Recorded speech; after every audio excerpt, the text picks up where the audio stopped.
What's going on, guys? I am Switters. Welcome to Season 2 of Modern Warfare 3 Zombies, and this is everything that is new in Zombies for Season 2. At the beginning here, right off the bat, as you can see right here, nothing new coming for us story-wise until Season 2.5, so Season 2 Reloaded. So about a month or so from now, however long that takes, a month and a half from now, we'll just have to wait and see on the actual date on that. But anyway, story mission wise, nothing new right now. There are a couple of notable things to take into account here. I'm going to leave a link to this article down below, so if you want to go ahead and read it for yourself or follow along with the video, you can do so, okay? Gameplay: increase the drop chance for ammo pouches in the high threat zone, meaning tier 3. New weapons introduced in Season 1 have been added to the loot pool and can be found in lockers, crates, and the mystery box. Now here's the kind of interesting part. There have been some buffs to some wonder weapons. The ray gun. Damage has increased for the base weapon and when pack-a-punched. Base projectile speed has been increased by 60%, with further increases when pack-a-punched up to 110%. Reduce the damage the ray gun will deal to its owner, meaning yourself. Players will now enter into a down state in 8 shots. So if you did not have PhD on and you were just shooting the floor, you would go down in 8 shots. The Scorcher. Decrease the time between pressing fire and the Scorcher charging up. This is funny because if you were watching my stream last night, I had the Scorcher. I picked it up after doing a contract. It was just one of my rewards, and I was like, you know what? It'd be really nice if the fire rate was just a bit faster. And next day, here we go. I mean, it has nothing to do with me. It's just kind of coincidental. Direct impact plasma damage has been increased by 333%. That's a huge increase. The thing with the Scorcher is, as far as a weapon goes, it's never been good. It's great for getting around the map. You L trigger, you boost yourself up into the air, parachute, and you basically don't need a car anymore. That's the best part about the Scorcher, but now there actually might be a reason to use it as an actual weapon. Lingering plasma length and diameter now increases with each charge, so meaning every time you shoot it. That is when you shoot the gun, just in case you haven't used it or you've really not messed around with it very much, it shoots out this plasma, basically like a ray. It's like a line that leaves the gun and it goes to a certain distance and then it stops.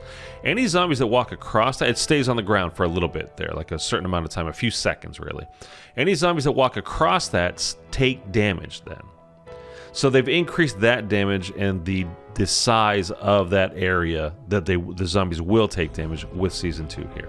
The lingering plasma damage has been increased by 428%. So again, that's a massive increase, more than 4 times what it used to do.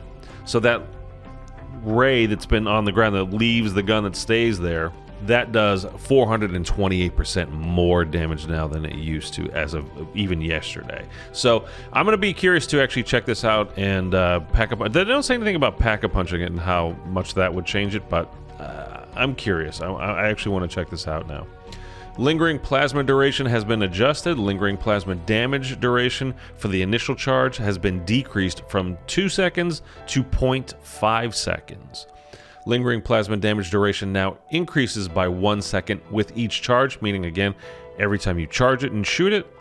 Total duration is now longer by 0.5 seconds at 4.5 seconds with this charge. The VR11 will now hit and deal damage to ether worms. Don't know how much damage that's going to do. That could be interesting to check out. I will be streaming today, later today, probably around 5 p.m. Pacific time, and tomorrow. It's kind of my set time now. Then I will be streaming on my channel.